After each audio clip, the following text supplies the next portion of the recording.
Survivor after 16 months away. Here comes a Purple Rock podcast to brighten up your day. The season will be different with no theme and fewer days. It's good to see the show adapting to our lazy ways. We tell you who the hosts are, but we're running out of time. It's the Purple Rock Survivor podcast. Welcome to the Purple Rock Survivor podcast. I am John, my co-host is Andy, and much like Shan and Ricard, we have always been committed to each other, right up until we have a better opportunity that comes along. Unfortunately, Andy, nothing has just yet. I'm still holding out hope. But this week, we are talking episode 10 of Survivor 41, and Andy, I'll start this episode as we often have this season. How'd you like this episode? I thought it was a really, really strong episode that, frankly, got to the heart of the very appeal of the show, the very core concept of Survivor, and that is, it is a game, and we're very excited about all the interesting parts of the game, but it's also about relationships, and those relationships are made real, both due to, the constant time that they spend with one another, but, of course, the heightened circumstance of Survivor. They're not just, lounging around a garishly decorated house or something. Like, they depend on one another. For survival is probably a bit of an exaggeration, but for their day-to-day. And what we saw a lot in this episode was how those two things, clash, and the way that people struggle with them. And that's, I think, the drama that, more than anything, I think that draws people to this show. So I thought, from that perspective, it was really interesting. How about yourself? Yeah, and I think there's probably something to the fact that these people are all coming off a pandemic. They're getting some time away from reality to do a reality show. And, within that weird bubble, there is, you're leaving one weird situation and going into another. So there's a whole lot at play here that's probably coming out. But I'm with you in that I think it was an excellent episode. I just feel like after the episode, a couple weeks ago, when we had, or last week, I don't know, when we had the two people voted out, like I think it took me a while to appreciate the fact that we'd lost those two players. This one took zero time. Like I knew before the final vote, because, why are you splitting votes and not taking Shan out? And so it's just the realization that we've lost three really good, entertaining players within 2 weeks just hit really hard right at the end of the episode. And just the realization that we might have the rest of this cast to do the heavy lifting of the show. And I don't feel like most of them are up for that. So it was an excellent episode that also made me feel sad for the future. Yeah, and it's kind of that's also the nature of the show. And the less interesting part is that the great characters don't go to the end, like all of them. Just the nature of it. If you are great, generally other people will notice it within the competition and not let you get very as far as you'd like to go. The show has done things to try and artificially inflate that by keeping a few of these people around longer than they might have naturally gone. I will say, I think some of the top ones, and frankly, we'll get into it, maybe the top character of the season left tonight. But I think there's enough that if they are able to succeed, I don't need the whole cast to do the heavy lifting of the next, 3 or however many episodes are left. I'm okay if it becomes like a kind of a 1-2 person highlight sort of scenario from here on out. But as an individual episode of Survivor, I thought it was really strong. And what made it strong, as I was alluding to, was kind of the emotional heft of the situation, which is tough for us because there are many people that are more poorly equipped to discuss emotional heft than you and I. Yeah, not our thing. Really not our lane at all.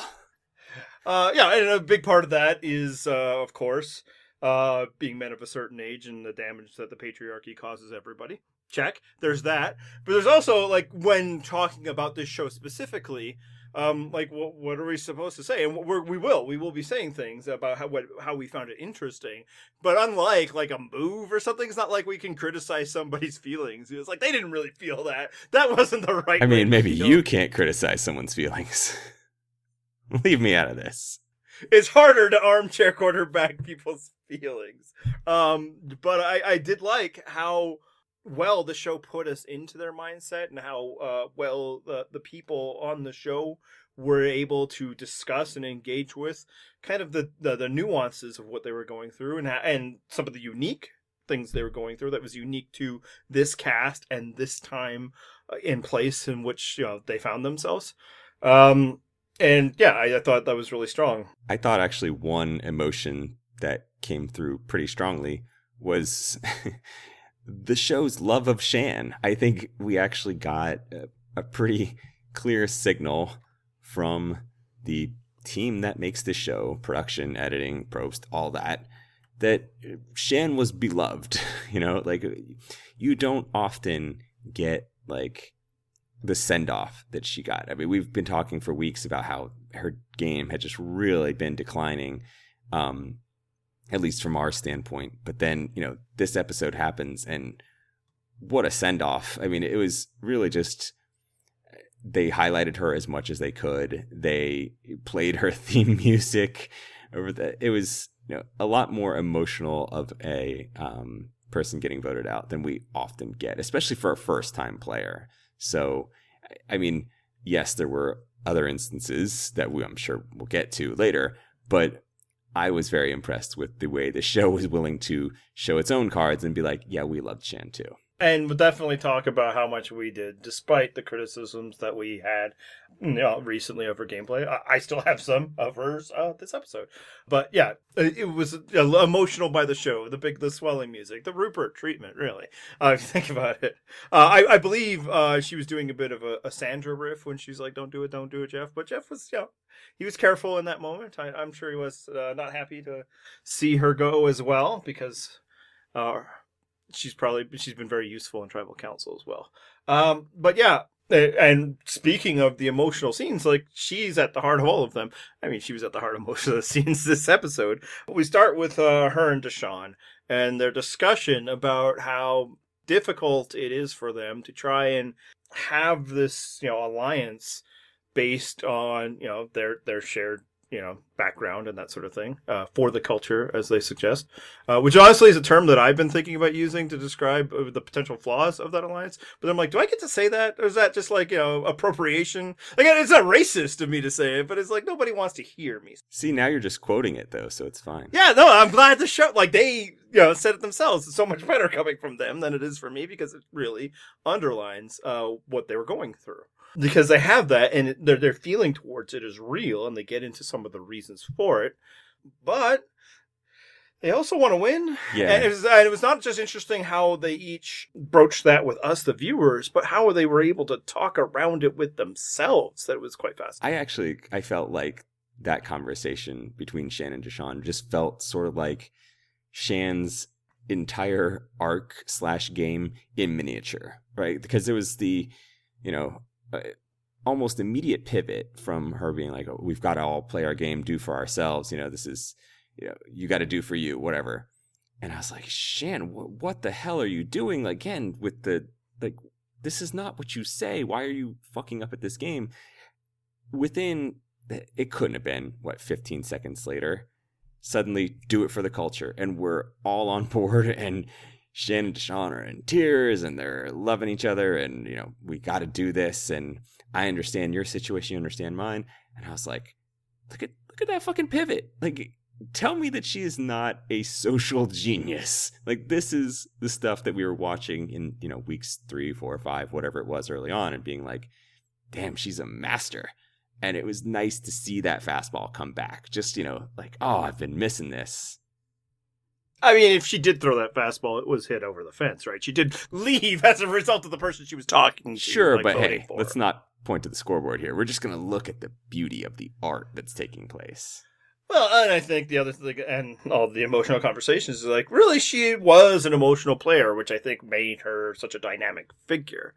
And when people were trusting her, those emotions really worked, playing to those feelings and, allowing more trust. And then when things weren't going well for her, I think it didn't go as well. And people started to feel like she was, maybe more manipulative or, rolling them over and that sort of thing. And I like that, in confessionals, we would get to see whether she was being manipulative or not. And so that's why she was such an interesting player, because we got to know her motivation. She was very good at telling us what's going on inside her head as she does these things, which is good as a viewer, because oftentimes, and even in this season, there are players who are not good at communicating what it is that they're doing on the show. And often they don't get shown.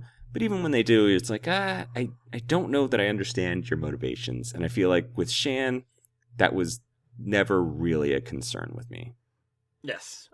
So let's talk a bit about their core struggle in that discussion, and both with them internally and with each other. And that's the idea of, this alliance and alliances like it, where you're doing it for a higher purpose versus, your own desires to win, the desires that sent you out there in the first place. And I've kind of touched upon this the past couple of weeks, and I was really excited when the show underlined it, because I don't know if those two can be compatible. And if they can be, they can be maybe compatible for like one or two people in the alliance, but not everybody in the alliance. And that's kind of the downfall of forming such an alliance. And, to be clear, I've never been opposed to it. It doesn't offend me or anything like that. People form alliances for a lot of reasons, and shared, understanding and culture is a fine one. But Survivor is not a team sport, is the problem. Right. The problem is, you're trying to fit 4 people into a final 3, and something has to give there. I think the other problem that I had is, as much as I want to cheer on this alliance, because not only, are there some minor cultural implications for it, mostly I just like the people in this alliance.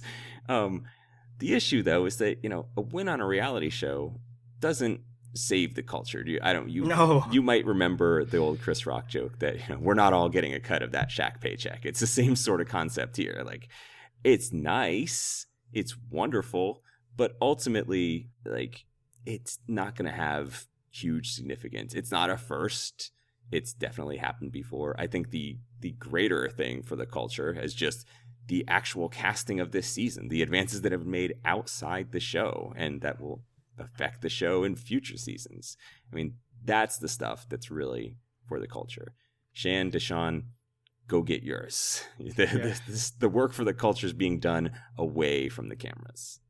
And frankly, even if you just define it within the narrow margins of like Survivor fandom, you could argue that it could do long-term damage, and that like nobody's going to let something like this happen again, much like, the Black Widows or something like that. But more is that, unlike societal change, Survivor actually is a zero-sum game. It's not. This isn't a rising tide raises all boats scenario. The way that people are often hoarding over their own privilege and all of that because they feel like if I let other people in, I will lose something. That's wrong in real life. In Survivor, it's true. So because only one person wins, and obviously, like the new format of Survivor would allow them to go to a final 4 and then a final 3 without ever turning on each other. Because the fire making means that, you didn't turn on each other. There's just somebody made fire faster than the other. It's more that, eventually any kind of grouping is going to be better for some people in it than it is for other people.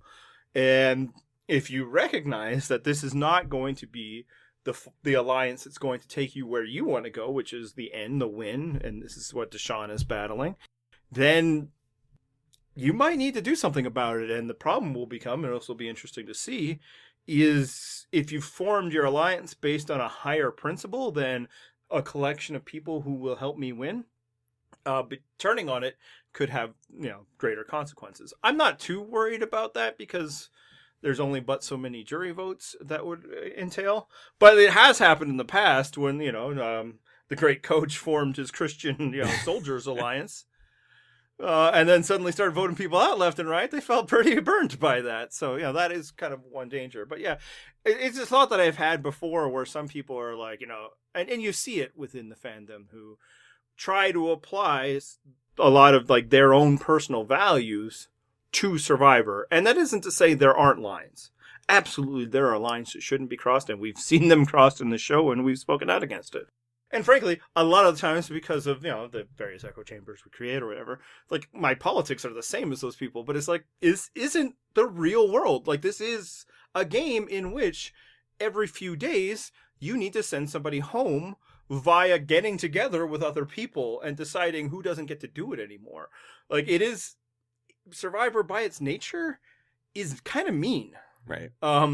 Now what's nice about modern Survivors, they've found a way to play it without being as mean as frankly it used to be as more. Well, in, like, I old think school days. it's more the acceptance of all the players involved that like, okay, there's some level of mean here, but it's not to be taken personally. I think that's been the adopted attitude of players in this game.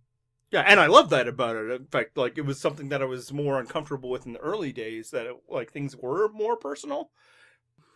But yeah, like if you just take it the heart of it, imagine like you were getting together with friends like every week to play board games, but then, at the end of the night, a bunch of you decide which friend is never going to get to play with you anymore. Like that's mean. Just at the heart of it, right? So like at the heart of Survivor, there's a part of it that is, kind of mean and that you can't escape. You have to cast that vote. And what I've liked is the more modern sense of like, well, you do it because you're trying to advance your game, because you're trying to win a game. But if you're forming an alliance based on a higher purpose than what is good for the game, then you run into some of these problems. And frankly, it could be a little mean. Frankly, like in the past, I've always found it kind of mean where it's like, I'm voting out the people who I don't think are as good people as the people that I'm aligned with. And it's like, well, that's mean. Like, who are you to say that this isn't a good person? And you see a lot of some of the nastiness that would sometimes get, would come around that is that people would have to like invent reasons why that person they're voting out is not a good person, when the truth is it's like they're just not helping you win. And so all of that is kind of just in my head about both the potential dangers of forming an alliance and what they were dealing with, because Deshawn wants to win the game, but he also did want the thing that was offered within this alliance was very appealing to him on a different level.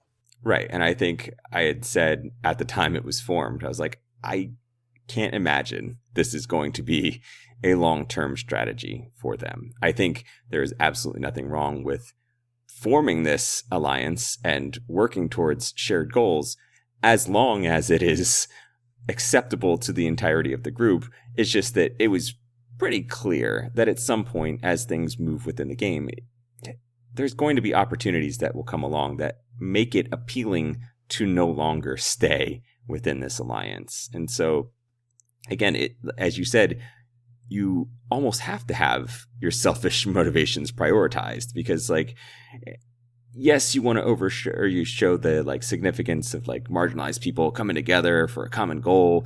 We're not going to be in it for ourselves individually. It's for the team. It's for the group. But in reality, you can't. It is such an individual game that you're just going to have to make the decision to play in a way that most benefits you rather than benefits the culture or the group that you're working with. You're not going to necessarily sacrifice your own game. I mean, I think Ben did it last season, but even then, I think there was more to it than that. That wasn't necessarily about, I'm sacrificing my game for whatever. The writing was already on the wall, and he's like, I'm going to lay down on the sword because I get it. These sorts of things happen, and ultimately, the thing that's going to matter most in the end is whether Shan gets the million, whether Deshawn gets the million, whether even Danny gets the million. I'm not even going to entertain the idea that Liana might. She won't. But, ultimately, I get wanting that as a goal because of the perceived advancement of the culture. It's just, it's not compatible with trying to win this game. It's just not compatible with the very idea of Survivor is the problem. Only one person wins, and they win by eliminating human beings, right? So it's just you might have all wanted to do the same thing in the Squid Game, but people are going to die. And that's just the problem. I remember a couple of seasons ago, there was a player who spoke out against early targeting of women in the game. And he was like, I'm not going to do it. And I think he went home third or something. And to this day, he still talks about how that was his very proud moment that he stuck to his principles. And it's it might be poorly aligned to the show you're on. Like, congratulations, but you didn't succeed. I don't know that you're going to succeed with the idea that I'm not going to vote for half of the cast. And, to give you an idea of, like, how much, impact it made, I do a weekly podcast, and I can't remember his name. Yeah, I don't know who you're talking about either. I think it was Island of the Idols. I'm not saying that you set aside every principle you have when you play Survivor. Island of the Idols would certainly prove that to be the case. But making decisions to further oneself is not, like, it should not be antithetical to your goals. And if it is, then, there are other shows out there. Like, you don't have to be on the one that, again, forces you to, stay in it by removing other people. Sounds like maybe Tough as Nails you work as a team. I'm not going to bother watching to find out if that's true, but it sounds like they keep working together. Yeah, or, if you're baking, you're not trying to eliminate somebody. You're just trying to do the best you can do.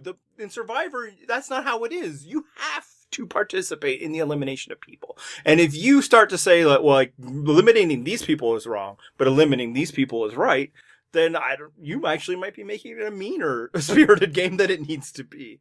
But so that was kind of the crux of the Deshawn Shan thing, and part of that is because at a certain point in the episode, they both decide that, I'm not doing this anymore. The other conversation that was in this realm was Shan and Liana, and that took in a different direction. Ooh. Liana, after all of that and, mulling it over and, thinking about how it might be better for her game to do something to differentiate herself, she doesn't, at least on camera, go to the point where it's like, you're differentiating yourself a bit from Shan, but not from Danny and Deshawn. I don't know if it's going to work out that way for you.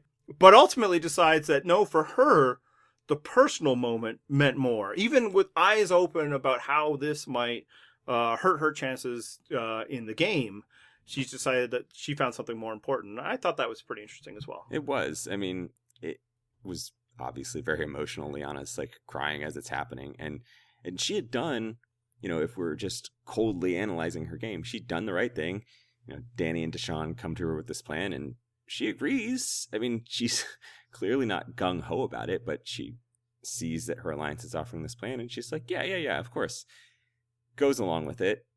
And then later upon reflection is like, I cannot do this. Like, I cannot go against the person that I probably consider not only my number one alliance partner, but like someone that I'm emotionally connected to. I think we'd mentioned back when they had that, little summit as they were going up the mountain, like clearly that was them bonding on a deeper level than most people usually do on this show.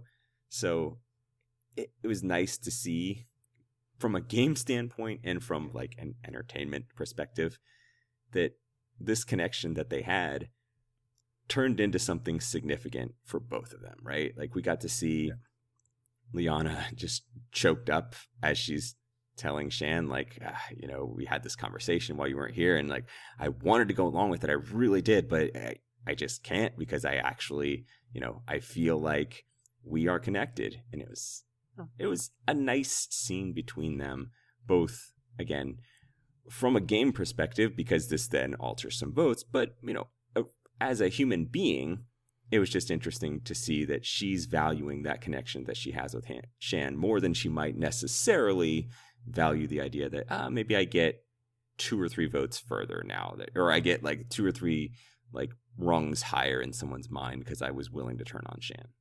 Yeah, and I mean, it should be noted, and we'll get into this, it wasn't completely turning on Shan. It was turning on Shan's goals. Other alliance. Yes. Which, Liana herself has already done for Shan. Yeah, I thought from there it just really reveals the power and drama of Survivor and how it is different from other competitions. Because people will make decisions that maybe aren't optimal from a game perspective, but they have to live with these decisions. They can't separate themselves from the emotion of the situation. And, I mean, they're all just frayed wires of emotion during different points of this game, especially at this point, due to the deprivation and everything else. And the stress. The stress both related to deprivation, but the stress of the game and constantly living in a world in which people are looking to betray you constantly, and you need to trust people, but you can't trust anybody, which was another fascinating thing that the show really revealed, and we'll get into that later. Yeah, and it's just kind of getting back to the way I started. From a game perspective, I can criticize that, but the way it's revealed, the way that Liana herself lays it out, it's like, well, who am I to criticize how she feels? You know, if this is how she feels and this is what's important to her, then I just have to take it at face value and understand, like, okay, she, with eyes open, realizes that this might be costing her the win, and she wants to do it. And there's been plenty of situations like that in the past, and she doesn't reveal this, but maybe there's a part of her realizes like winning for her at this stage is a long shot anyway, and thus, you know, secondary goals are more important, and we've certainly seen that in the past as well. Absolutely. And yeah, so I just, you know, part of what made this episode great is it shows the various different perspectives and how Survivor is hard in ways that, like, we can't understand fully on the couch. I don't know what it feels like, but I can understand how and why it would feel that way thanks to things like this. And again, just speaking to the actual gameplay itself, like I've said earlier in the season that I was worried that Shan's willingness to get so emotionally connected to people might end up burning her, because if you end up, you know, can you imagine a world in which Shan turns on Liana? Liana's going to feel really burned by that, much more so than any other alliance mate that she might have. Ricard, for example, whom we'll get to later. But in this particular case, like, I don't think it was at all a risk. I think Shan was always going to stay with Liana.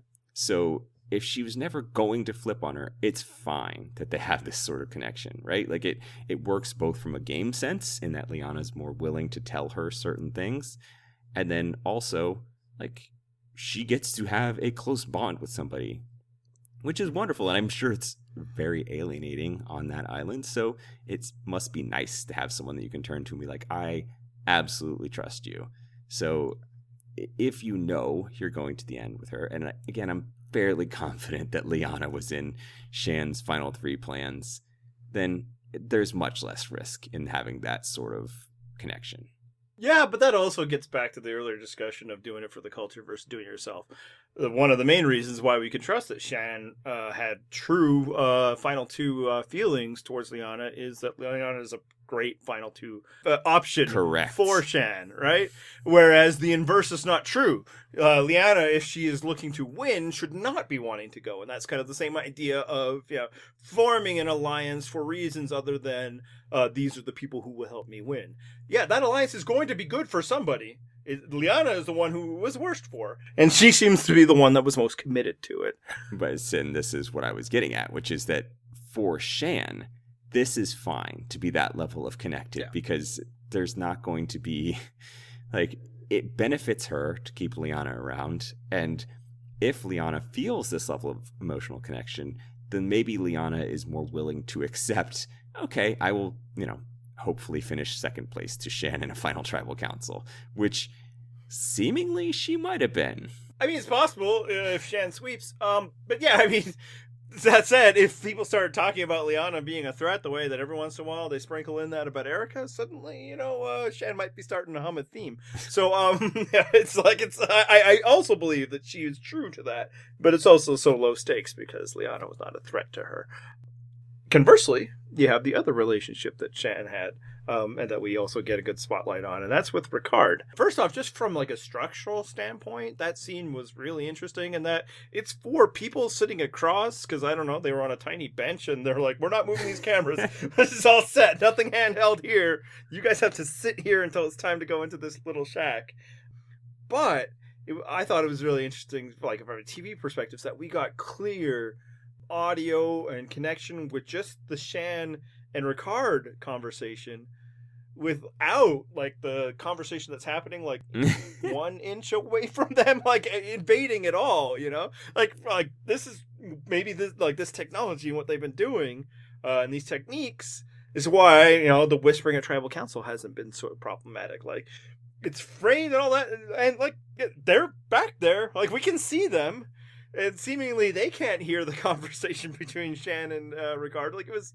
Yeah, and I liked the dynamic of Shan and Ricard admitting, like, we're willing to go against each other at some point. And actually, Ricard's surprise at being like, wow, I can't believe, you're willing to tell me these things, because when Shan's like, well, of course, why wouldn't I? And he's like, well, I mean, And so just the way that it's a sort of the flip side of the relationship that Shan had with Liana, where they are very clearly close and connected, but the Shan and Ricard version is like, yeah, we're close within the context of this game and within the context of this situation within the game.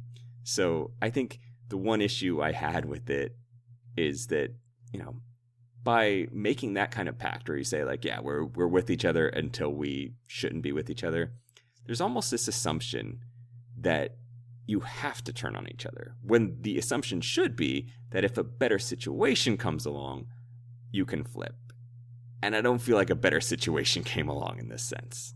Yeah, I mean, I agree that it was very fascinating. It almost seems like this mature, postmodern way of doing Survivor, except that I think it's just more of an extension of their personalities. Like for Ricard, that's real.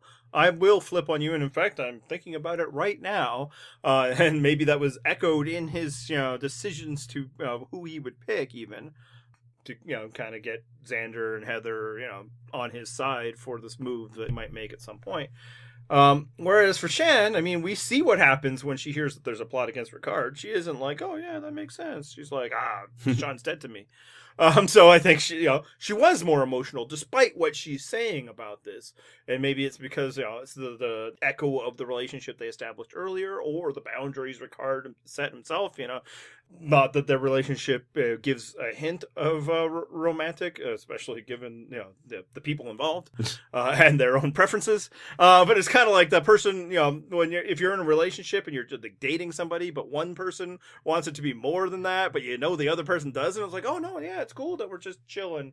Yeah, but it's not a problem for me at all that there's a complete lack of commitment. It's just like that might have been the dynamic. And, it's just because, again, Shan seems to be more emotionally based. And I don't say that as the negative, like, women can't be emotional type stuff. But it's more like Ricard, more than anybody on this cast, seems very cerebral, yes. I think to a fault. Yeah, I think ultimately that's going to be Ricard's downfall this season, is his lack of ability to emotionally connect. Yeah, now, get the right final two partners that doesn't, then he's golden, he's good to go. Because I still think he has a chance to win, and I think his chances got better this week. In Path, more difficult, chances to win, better. But yeah, and you kind of you get it. Like it's all well and good to have that, except that means you have an alliance with somebody without the benefits of the security of an alliance. Because this episode, when they're having this personal discussion, he doesn't just willingly join a vote to get rid of Shan to save himself. Yeah, he orchestrates it based on information that she gives him, believing that she is working with an ally. So it's like, maybe you're just too cute. Maybe just make an alliance with somebody and understand that, 40 seasons into Survivor, that implication of, yeah, but if I have to, I'll turn on you, and I expect the same from you. Maybe don't go out and say it, because as you say, it almost creates the thing that you're saying, like, we're gonna turn on each other, and it's really just a matter of which one of us turns on each other. At which point, yes. Isn't that true of everybody? Well, that's the thing, is it just becomes a self-fulfilling prophecy, which is my concern with it. I like the maturity of gameplay in being able to say, like, hey, let's keep working with each other. We have a good dynamic here. We're clearly good partners.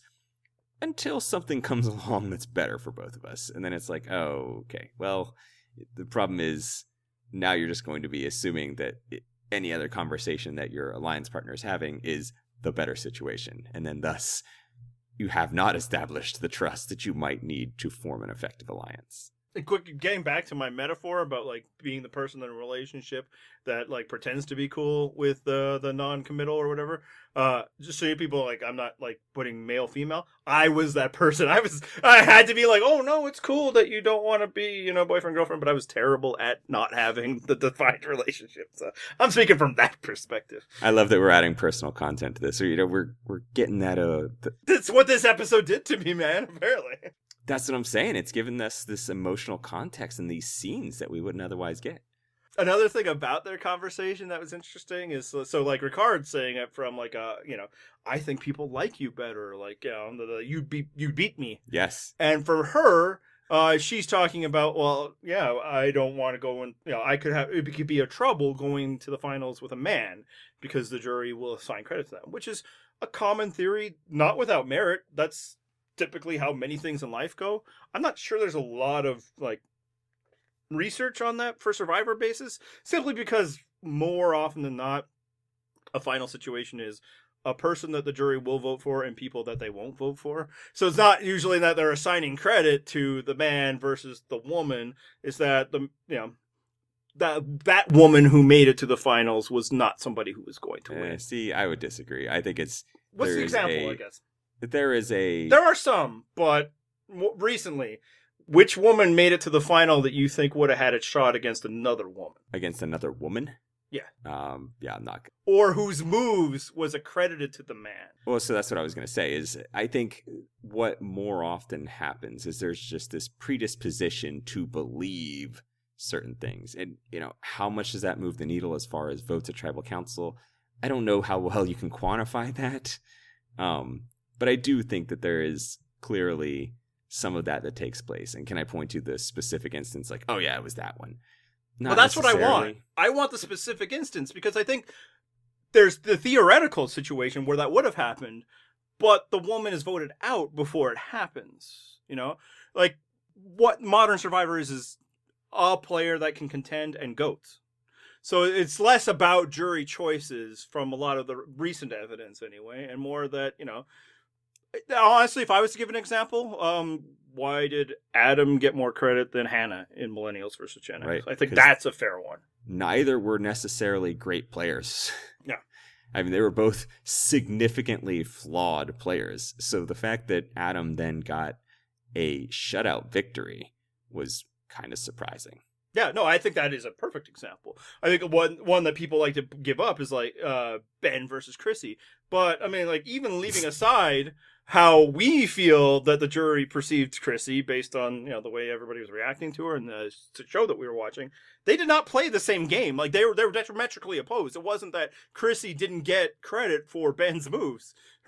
How could she, I mean, yeah, she didn't Chrissy win him those immunities. was more of a protest vote to Ben than anything else. Yeah, and it's just like, it's more, I don't feel like, male or female, modern Survivor has many jury, like alliance partners who are equal, who go against the jury, and then the jury decides which of you had more. It's usually, the person that did stuff, goat, or something like that. And so that's more, but what would have been interesting in this scenario, if it is Shan and Ricard, then that is, I think, a very real fear, because they would be alliance partners, and now we would be, situated with the idea of, would the jury give more credit to the man than the woman? And I actually we had the same scenario in Winners versus War. I was just gonna fucking say that if you'd let me finish. No, why would I? That's my point, not yours. No, go. So yes, if we'd actually seen it play out, we could have had that exact scenario last season, because Sarah versus Tony would have really putting this theory to the test, right? Because they were clearly aligned. They worked together very well. I mean, how do you give more credit to one over the other? They were parts of a whole. Absent one of them at Final Tribal Council, then yes, it becomes easy. Like, if I strongly believe if Tony was not in that Final Tribal Council and Sarah was, Sarah wins walking away in roughly the same numbers that Tony did.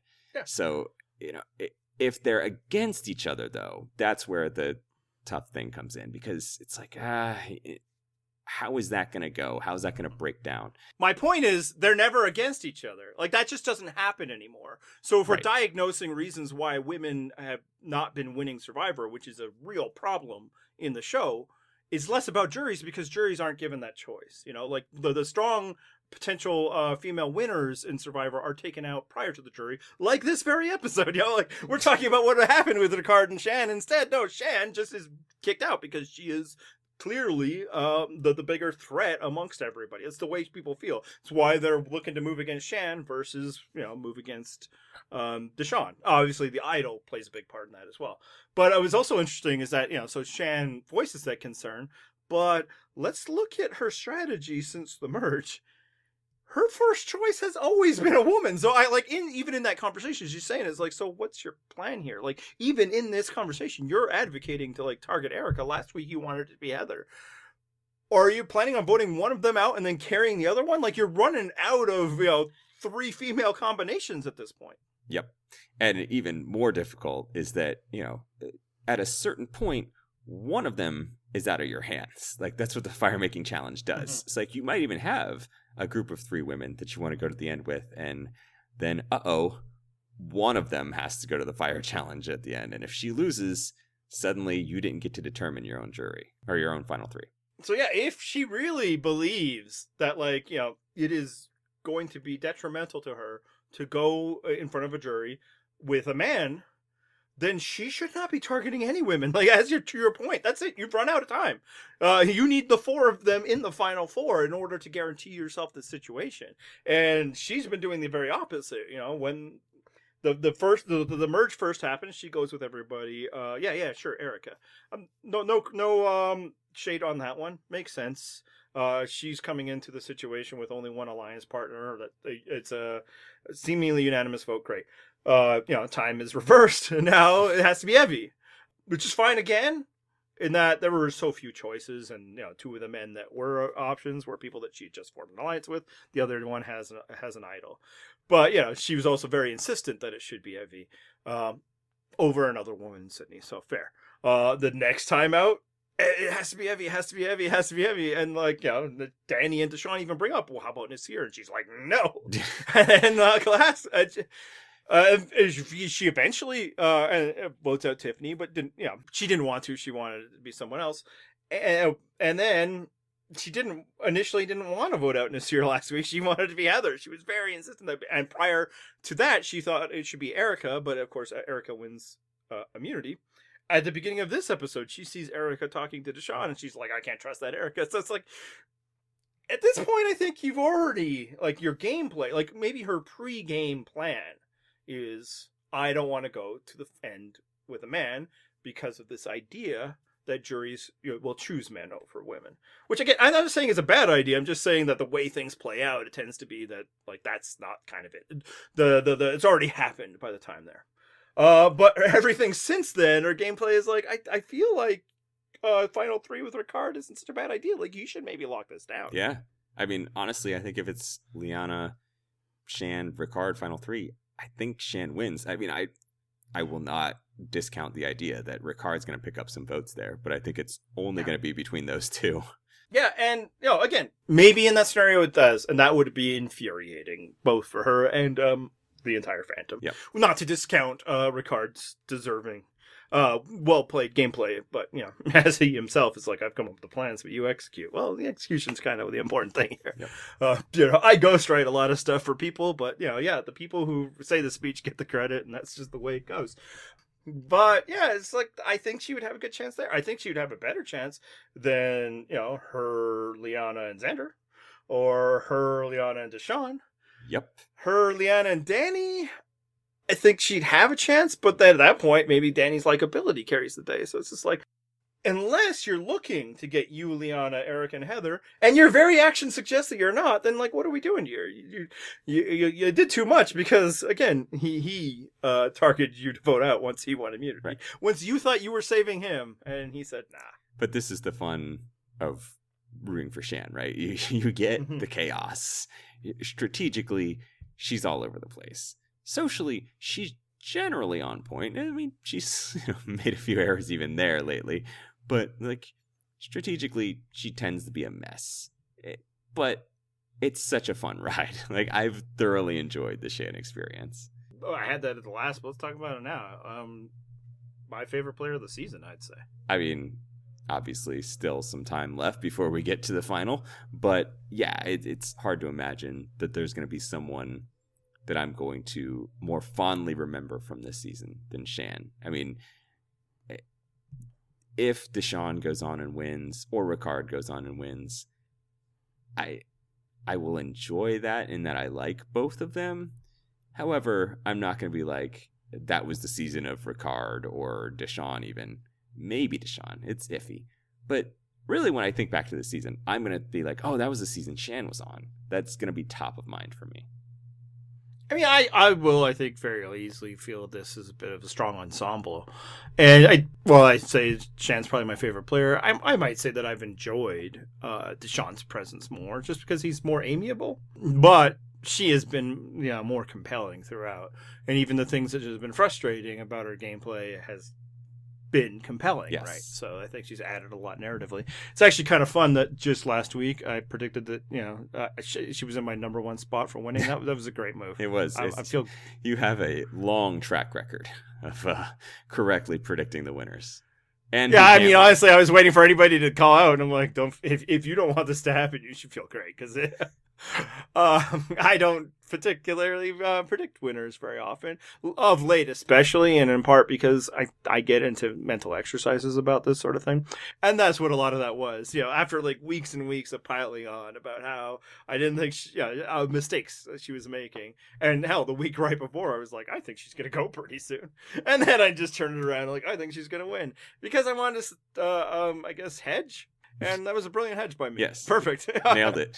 It sounds like I'm defending it, but more, I'm actually just digging more because it's like, so you had the right prediction and you backed out of it. Congratulations. So that's great. Just about her in this episode, I liked that when, she's taken out and then she has her final words, not to us, but to them, and she's like, "Ricard, you have my vote. Deshawn, you suck, and I hope you're dead." No, you're a snake. That was fascinating. How does Liana feel in this moment? Well, so they're soul sisters. This is for the culture, and she's not going to vote for you. There's whole layers to this, right? Because as you mentioned, the Liana thing. Then secondly, like, wait a minute, are you trying to put the target onto Ricard and thus protecting Deshawn? Like, what is the motivation of this? Are you legitimately mad at Deshawn? Like, and you're trying to shield him so that people will be like, oh, Ricard must be the one that masterminded. We got to take out Ricard next, and then thus you're keeping like. I don't know what was going through her head, and I'm fascinated. Like, this is one of those rare instances where I want to read the exit interview and be like, what are you going for here? What was the plan? Yeah, and we don't get them because of the holiday. I think, hopefully, there'll be some next week. Yeah, no, I'm going to take it at face value because it fits with most of what we've been seeing from her, the character that the editor has created, that she responds emotionally in these scenarios. And if so, it's like, yeah, I don't think that's going to hurt. I think it's going to hurt the person that you said you're rooting for. And it might give Deshawn a little bit of cover to her because he is in a more precarious situation now that you're gone. It could very easily that it's like, hey, cool, we just took out one of the top threats, so let's go after the next one. But now it might be like, oh, who's that next one? Is it this person who has been winning challenges and who made this big move and has one guaranteed jury vote? The other interesting thing is I don't know if Shan can like sway the current jury one way or another. Right. If she does it. I mean, again, if she becomes, well-fed Shan, becomes more of the Shan we saw back on her original tribe, then maybe. If she's more of this Shan, I think less so. So ultimately, do you feel like this was the right time for Deshawn and Danny to turn on her? It's not an ideal time, but it's better to do it at a less ideal time than to not get to do it at all. And the idol makes it that you can't wait for it. I mean, you can never fully wait because challenges exist. They have always existed. For all the times that people want to complain about the various ways that Survivor have introduced to, betray the will of the voter, so to speak, it's embedded into the very concept of the show. The immunity challenge has always been there. And, there are people who will discredit certain people who won because they played idols, and there's people that will discredit them because they won challenges. It's like, hold up. When has winning challenges and saving yourself not been part of Survivor? It 100% is. I'm sorry that you were always picked last for your gym team, but you can't get away from that's part of the show. That you can subvert the will of the majority, which actually the will of the majority, not part of the original design of the show whatsoever. But very quickly adapted and definitely part of the show now. By winning challenges, that's why they exist, right?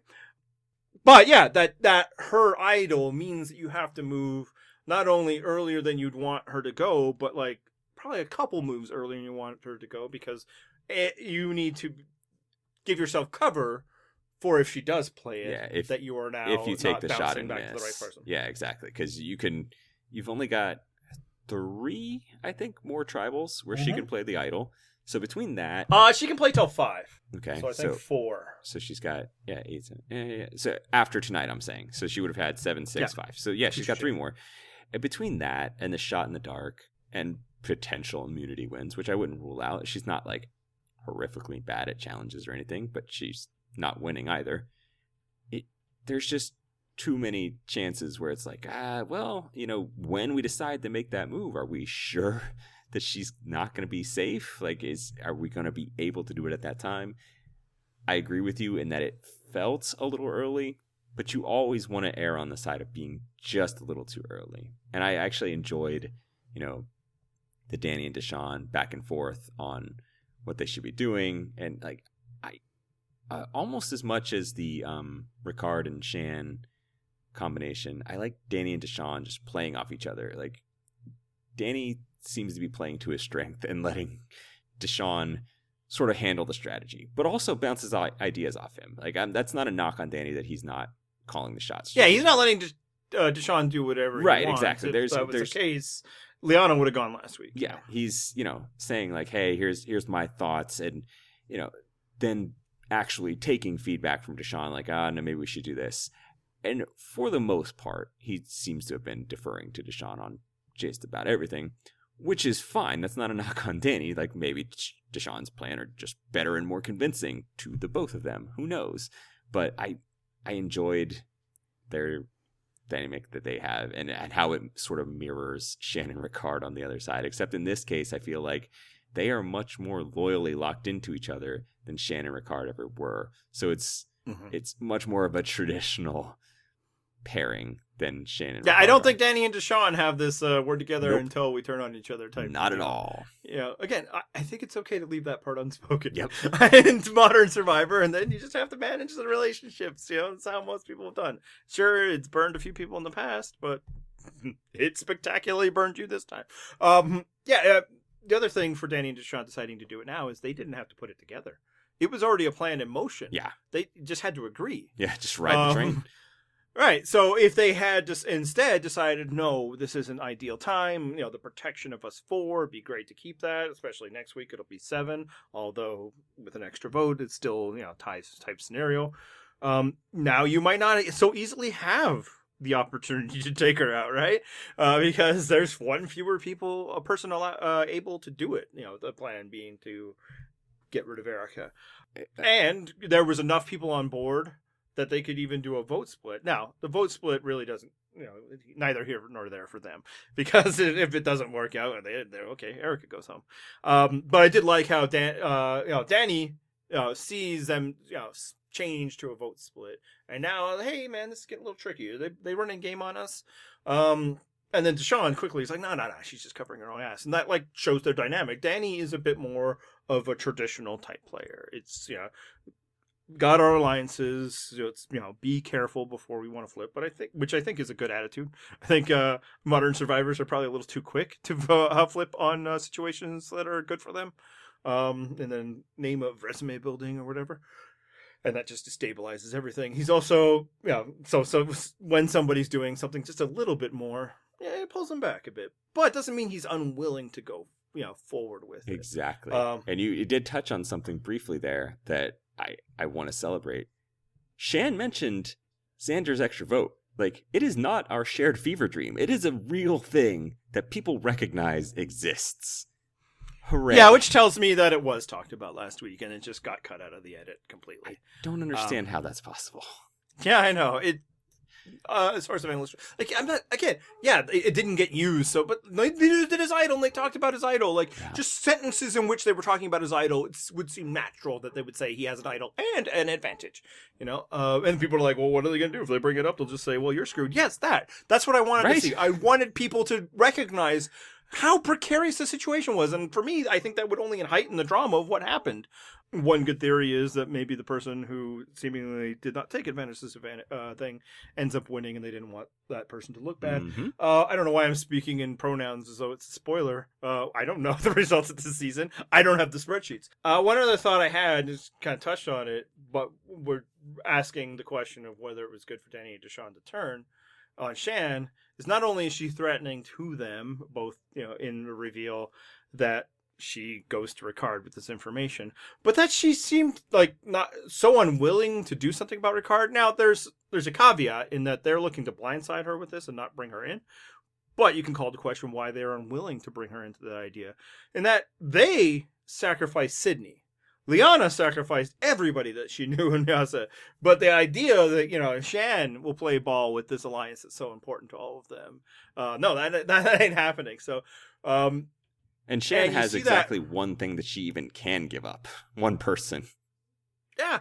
And you see that, again, with Danny, kind of his more old school mentality is the way he's able to amp himself up to do this turn, to vote against Shan, which I think is also why he gets a little uncomfortable with the idea that, Liana is also going to be in danger, is that she betrayed them. And it's like she betrayed us, so now she's gone.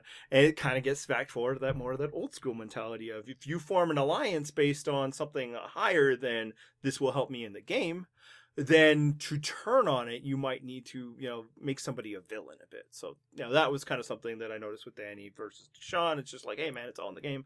You're going to do this. I'm going to do this. Hell, I kind of wanted to do it anyway. Let's go. But what do you think about Shan not playing the idol, though? I mean, it's a tough call because, Liana had come and told her that they were planning to take out Ricard to basically neuter Shan.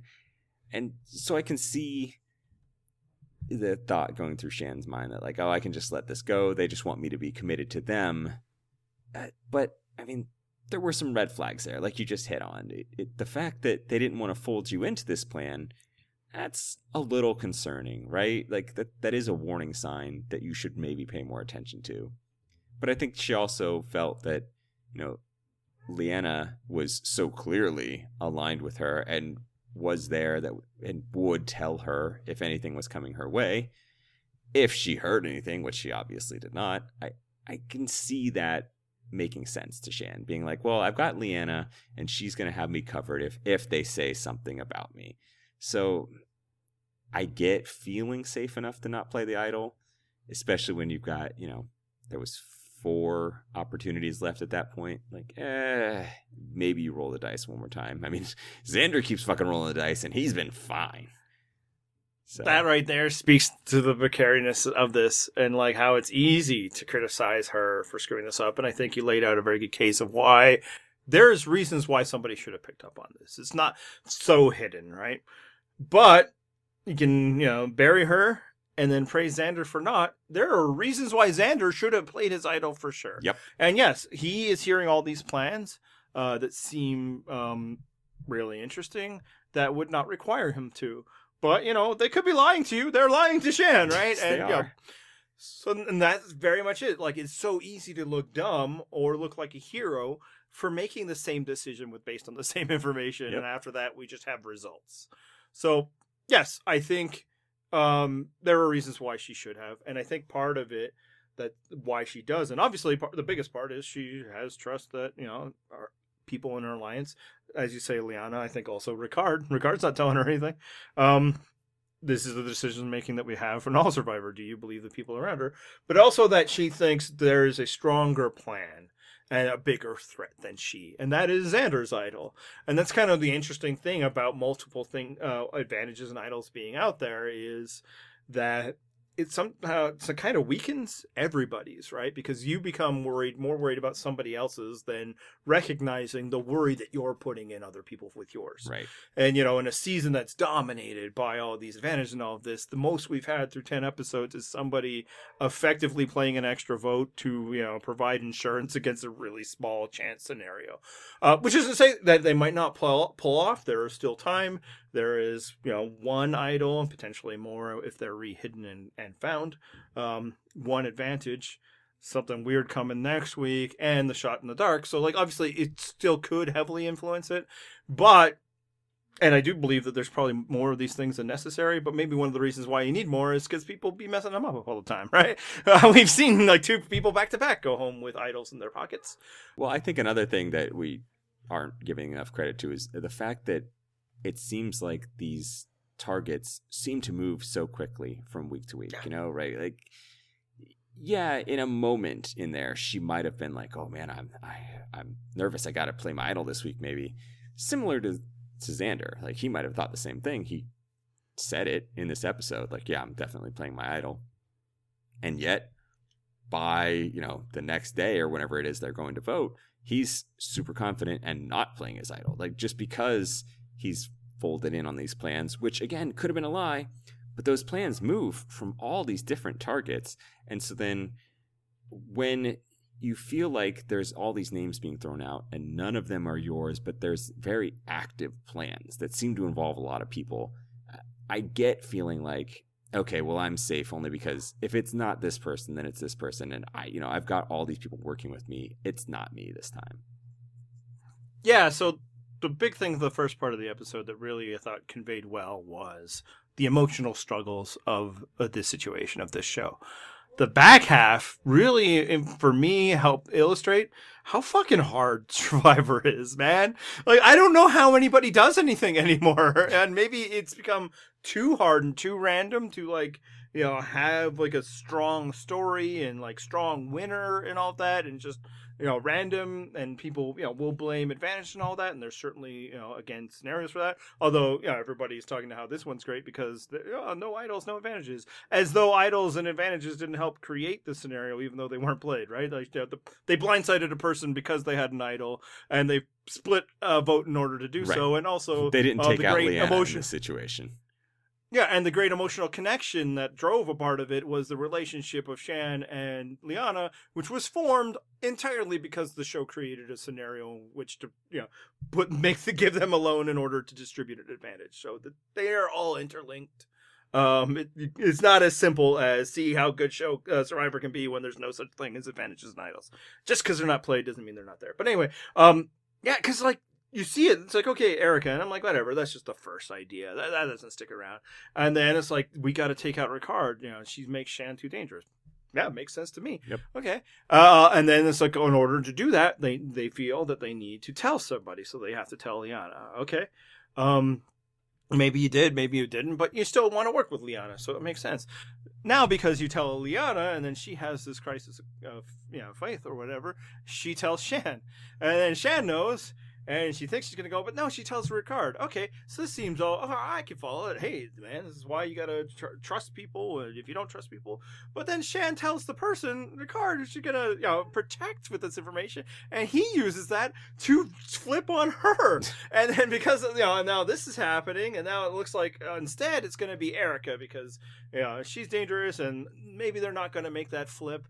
And it's just, and because Erica deigns to suggest, hey, instead of me being the decoy vote and thus being in genuine danger of going home if Shan plays an idol, which is a genuine possibility at this point. Hey, could it be Liana? And at that point, now Danny's like, I don't know if I can trust her. She's so dangerous. It's such a gamer. It's like everything somebody did seemed to both create an opportunity and a threat, which kind of gets back to like, is this too soon for Danny and Deshawn? They have made their short term, like the next episode, the next two, probably more difficult on them than they would if they had an alliance of 4 with Ricard as a possible kind of 5th the next little bit. But it's like, it's all dangerous, man. Yep. I watched that like, I don't know how you do it. Like, is it just like all these things will flip around and it's just when the music stops, hopefully you're close enough to a seat? And is that how Xander wins? Because he's not in any of the plans and the targets just keep moving and he's just too obvious and uncreative a choice?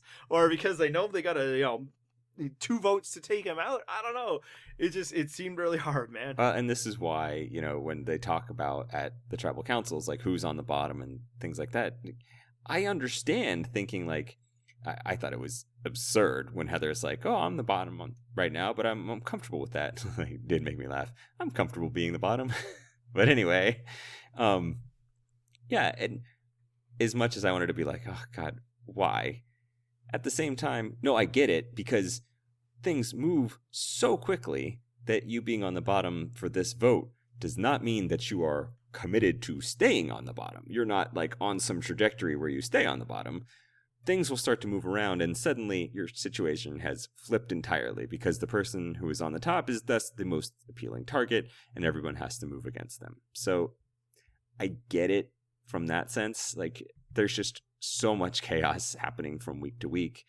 It makes it hard as a viewer to follow a nice, like, logical through line, but at the same time, it's reflecting what's happening out there. I don't think that there is a coherent, like, okay, it's this person, this person, this person. It's not a pagonging situation. Like, as people get voted out, different pieces fall into place, and suddenly your motivations for who to vote out might change. Yeah, so Heather seems like the least involved player, right? Yep. No, yeah, edit-wise, she's been the least involved. She got scenes again tonight, but they weren't confessional, so they don't count. Yep, 0. She is trying to do stuff. She is trying to change. 2 weeks in a row, we see her trying to do things.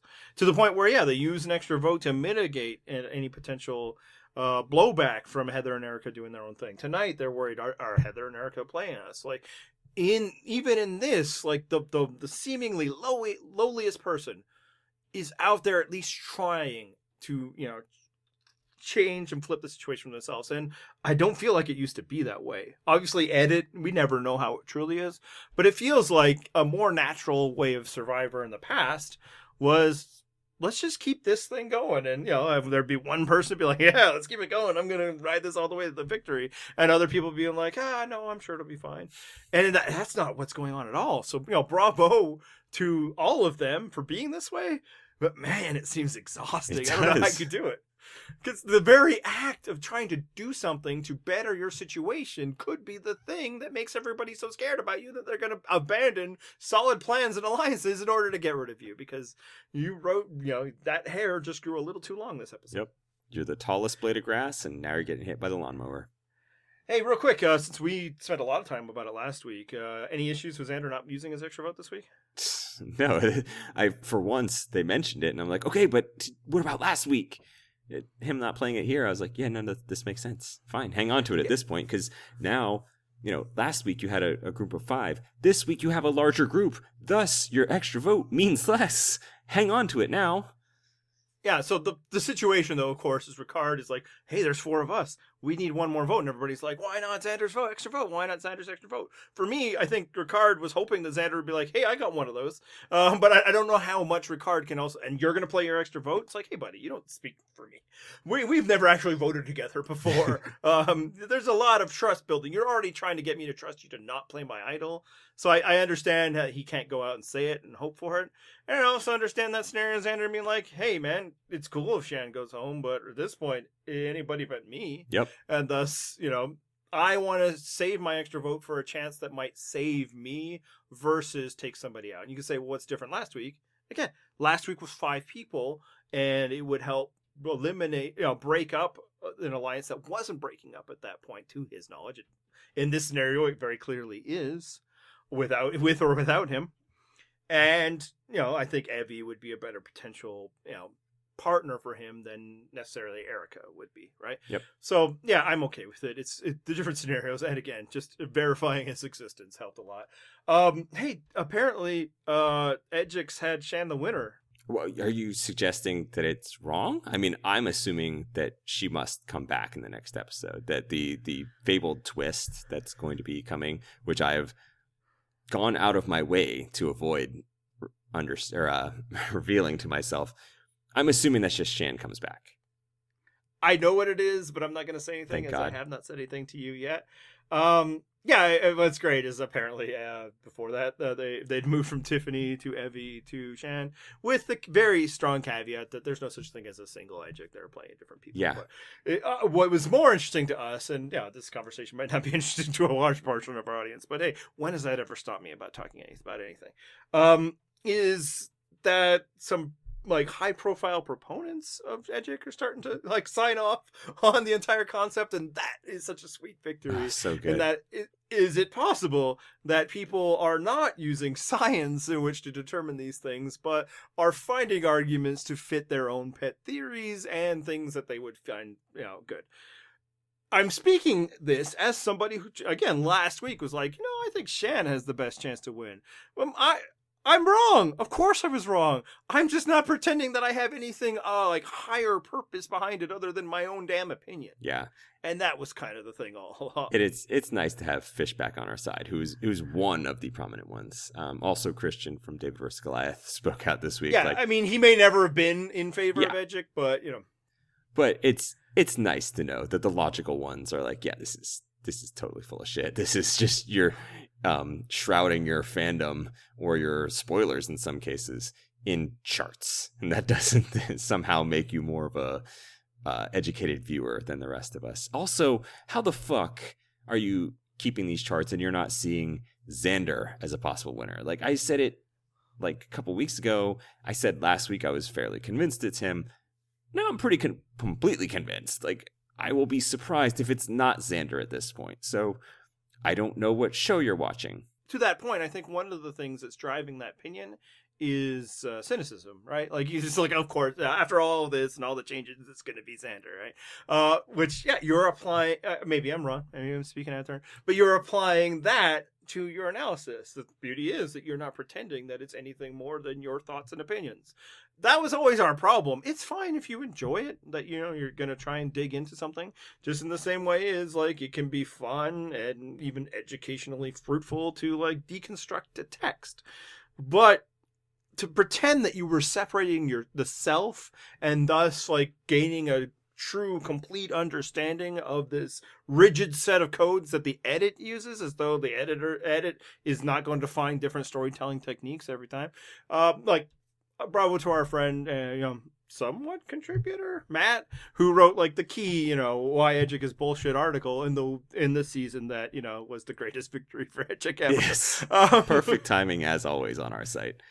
But his points stand, and they stand so well now when we see them just flailing, whichever person. And now it sounds like the Erica case is getting built up strong. And it's just to comment or other Scott's point is that, these people are trying to jury rig a way in which a woman wins this season. And thus, all of their analysis is like, okay, well, I'm going to completely discount all these dudes. And I'm going to look for the things that support my case. Yeah. And it's like, well, I mean, that's what I do. I just don't pretend that I was high and mighty and knew something that y'all didn't. Yeah. I was just making guesses. It's not astronomy, it's astrology. And a lot of people like astrology. They get fun out of it, but don't come to me with your bullshit. This is, science stuff. Yeah. Just embrace your rooting interests. Say, you know what? I'm actually rooting really hard for Shan to win this game, and I'm going to ignore any warning signs that it looks like she might not. That's fine. Again, I think that they're going to win, and this is my evidence why. But, because this is the way it has to be, and the show is, and I have all of these instances, and more, again, if that's how you want to catalog it, man, I'm not going to yuck your yum.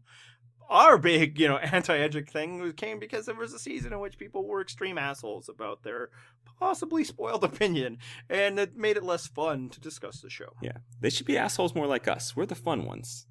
Yeah, I think the way we're assholes is perfectly fun, Exactly. And I'm sure everyone agrees. There can't be any counter opinion about that. There can't be anybody be like, man, I really wish that guy would stop, yelling at me all the time. No. Complete fun all the time. Bunch of laughs. Yes, fun and games is what they say about us. And where do we have that fun, John? You can find us at purplerockpodcast.com, which is our website. You can also, of course, find us on Twitter. The show is Purple Rock Pod. I'm Purple Rock John, and Andy is, of course, Purple Rock Andy, because we're good at branding around here. Anything else you need to add, Andy? Hit the anthem.